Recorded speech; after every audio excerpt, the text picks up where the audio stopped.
Hello and welcome to CS264 Software Design. This is lesson 5 and lecture 4. In this short lesson we're going to be working with the basics of C# classes and objects. So we've looked at some already, the classes that is, and the objects as well, but we're really going to focus in this lesson on how we build user-generated classes and objects. But I wanted to formally introduce it and some of the keywords because we're going to be working on this stuff next week. So let's start with classes, objects, and class members. So when we create a C# class, we use the class keyword. Okay, so we can say something like class circle. So once a class, in this case circle, is available, then we can use it to create objects. So we can say var myCircle is equal to new circle. Of course, we could also have written circle, myCircle is equal to new circle, but in an earlier lesson we saw about using the var keyword, so we can use it where it's clear, that we're going to be able to, what type we're worrying about. So we can have this implicit type. So we also, classes then have fields and methods, and these are often referred to as class members. We have class constructors, and that's a special method that's used to initialize objects when an object of a class is instantiated or created, and just like we've done up here. So we use the dot notation to access variables, that's fields inside the class, and for example we can have myCircle.radius.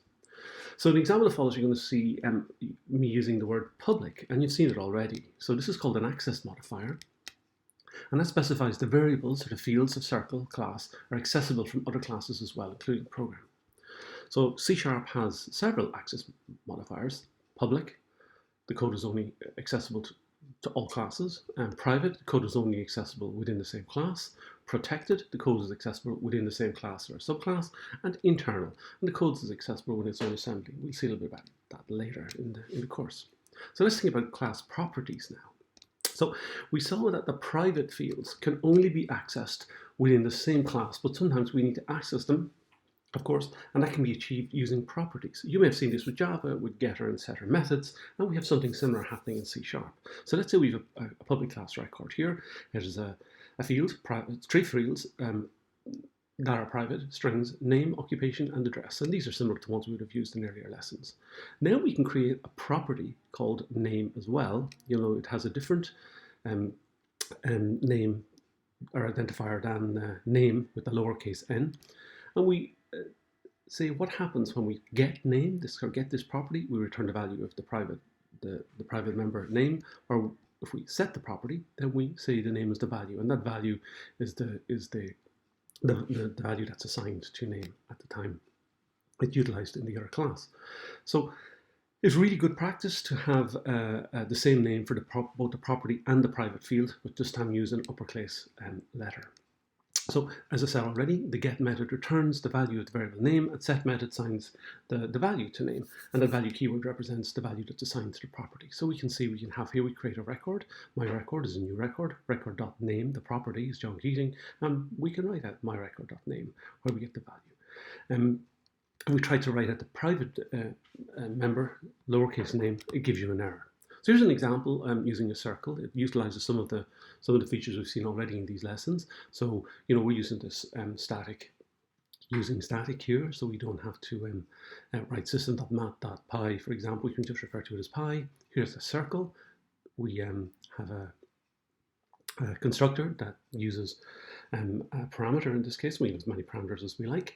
When we create constructors for classes, so here we're passing a radius, and we're setting the value of the property to the value that's passed.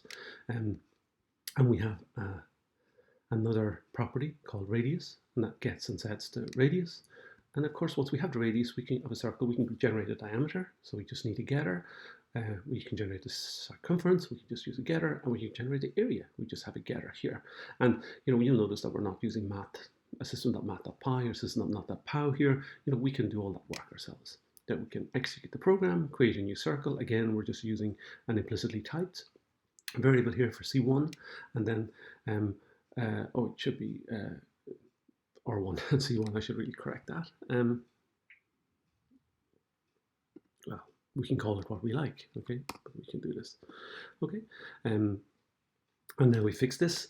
And so this utilizes a circle and gets the name property and then just gives us everything we like here.